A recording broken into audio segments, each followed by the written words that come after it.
Un saludo para todos ustedes.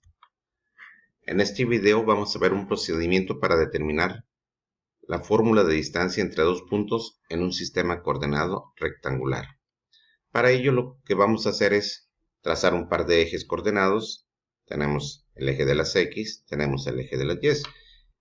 Y vamos a ubicar dos puntos sobre ese sistema de ejes coordenados. Tenemos el punto 1, cuyas coordenadas serían X1, Y1. Y también tenemos el punto 2, cuyas coordenadas serían X2, Y2. Lo que queremos es hallar una fórmula que nos permita calcular la distancia entre el punto 1 y el punto 2. Para ello lo que vamos a hacer es trazar unas rectas paralelas a los ejes y que pasen por cada uno de los puntos, quedando el gráfico de esta manera. Ustedes observarán aquí que se forma un triángulo rectángulo. Tenemos el punto 1 o el vértice 1, el punto 2 que sería el vértice 2 y tenemos este vértice que sería donde se intersectan las dos rectas perpendiculares, es decir, el ángulo de 90 grados. Bien, lo que vamos a hacer es precisamente sobre ese vértice darle un nombre. Sería el vértice A. Si observamos el gráfico, vemos que se forman también o se intersectan con los ejes unos puntos. A esos puntos los vamos a determinar de la siguiente manera. El punto B, que se encuentra aquí, tiene la coordenada X1. ¿Por qué X1? Nada más, porque tiene un valor en X, que sería este, X1, pero como está sobre el eje de las X, no tiene un valor en Y. De igual manera, ubicamos el punto C, cuya coordenada sería X2. Y sobre el eje de las Y vamos a ubicar el punto D, cuya coordenada sería Y1. También sucede que no tiene un valor en las abscisas. ¿Por qué? Porque está sobre el eje de las Y. Y tenemos también el punto E, cuya coordenada sería Y2.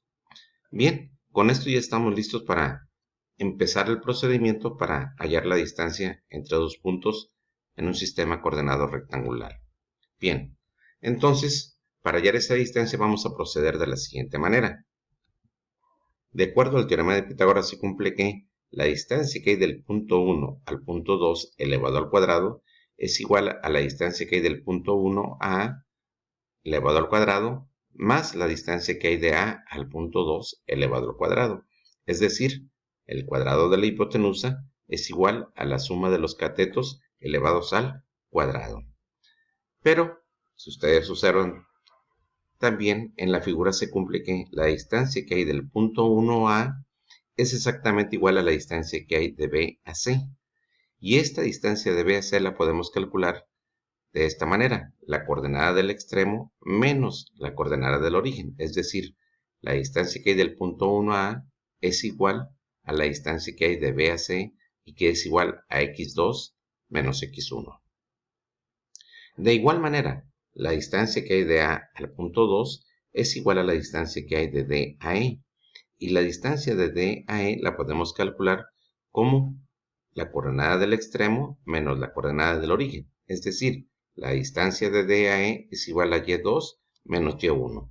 Por lo tanto, sustituyendo estos valores en la ecuación inicial, tendríamos que la distancia que hay del punto 1 al punto 2 elevado al cuadrado es igual a la distancia del punto 1a elevado al cuadrado, pero la distancia del punto 1a es igual a la distancia de BC, por lo tanto, sería BC elevado al cuadrado, más la distancia que hay de A al punto 2 elevado al cuadrado, pero sabemos también que la distancia que hay de A al punto 2 es igual a la distancia de D a E, que es igual a Y2 menos Y1, por lo tanto, tendríamos entonces que la distancia del punto 1 al punto 2 elevado al cuadrado es igual a la distancia de B a C elevado al cuadrado más la distancia de D a E elevado al cuadrado.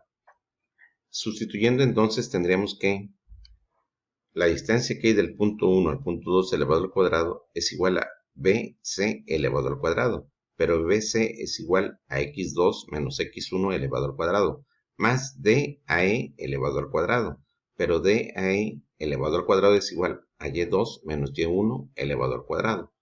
Y si sacamos raíz cuadrada a ambos términos de la igualdad, tendríamos que la raíz cuadrada del punto 1 al punto 2 elevado al cuadrado es igual a la raíz cuadrada de x2 menos x1 elevado al cuadrado más y2 menos y1 al cuadrado. Si simplificamos esa expresión tendríamos que, entonces, la raíz cuadrada del punto 1 al punto 2 elevado al cuadrado es igual a la distancia que hay del punto 1 al punto 2. El segundo término queda exactamente igual, es decir, la raíz cuadrada de x2 menos x1 elevado al cuadrado más y2 menos y1. Pero no perdamos de vista que lo que queremos calcular es la distancia que hay del punto 1 al punto 2. Por lo tanto, podemos decir que la distancia que hay del punto 1 al punto 2 en forma general es igual a la raíz cuadrada de x2 menos x1 elevado al cuadrado más y2 menos y1 elevado al cuadrado. Esta es la fórmula que nos permite calcular la distancia entre dos puntos en un sistema coordenado rectangular. Pero también hay una observación. La distancia entre esos dos puntos también se puede calcular de la siguiente manera. Es decir, si invertimos los valores de las coordenadas, tendríamos entonces que la distancia que hay del punto 1 al punto 2 es igual a la raíz cuadrada de x1 menos x2 elevado al cuadrado más y1 menos y2 elevado al cuadrado. Tanto esta fórmula como esta se obtiene el mismo resultado si la aplicamos en un problema determinado.